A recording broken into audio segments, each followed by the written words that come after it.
আমার ভাইরা, আমার বাবাজিরা,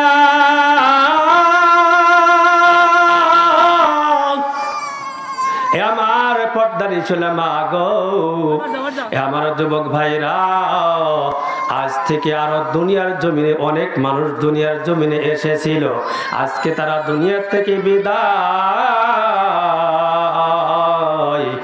কিন্তু বন্ধুরে আমার, কে কখন মৃত্যু হবে কেউ জানি না। এই জন্য মহাব্বত করা চাই এমন মানুষের সাথে, যার সাথে মহাব্বত করবা তার সাথেই তুমি হাসরের ময়দানে উঠবা।